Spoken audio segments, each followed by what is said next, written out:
शेतकरी नेते रविकांत तुपकर यांच्या गाडीला अपघात। मध्यरात्री धाराशिवच्या वाशीजवळील घटना। तुपकर यांच्यासहित गाडीतील सर्व सुखरूप। अपघात की घातपात, पोलिसांचा तपास सुरू।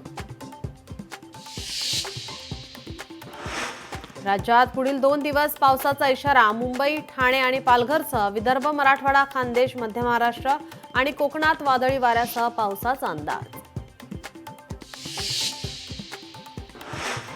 बीड जिल्ह्यात अवकाळी पावसाने शेतकऱ्यांचं नुकसान, तर नंदुरबारमध्ये शेतीसह फळबागांचं मोठं नुकसान। तातडीनं पंचनामे करून मदत द्यावी, शेतकऱ्यांची मागणी। शेतातील कांदा पिकाची पाहणी करण्यासाठी गेलेल्या काका पुतण्यावर काळाचा घाला। विजेचा धक्का लागून दोघांचाही मृत्यू। अमरावतीच्या निंभी येथील घटना। भाजपाचं जहाज ओव्हरलोड झाल्यानं बुडणार। उद्धव ठाकरेंचा निशाणा, तर ठाकरेंचं जहाज बुडण्याच्या मार्गावर। शिंदेंचा पलटवार। तुळजाभवानी मंदिरात मद्यपान करून गोंधळ घालत तोडफोड। मद्यधुंद पुजारावर कारवाई।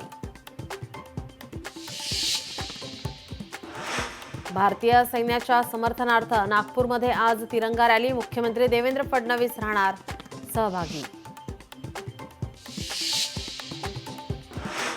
सोलापूरमध्ये कारखान्याला भीषण आग। 5 ते 6 जण कारखान्यात अडकल्याची भीती।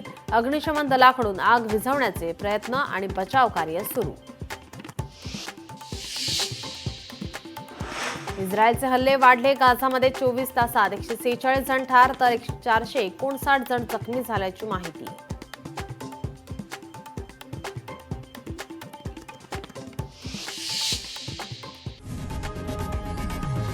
लोकशाही मराठी ऐका, पहा, जागरूक रहा।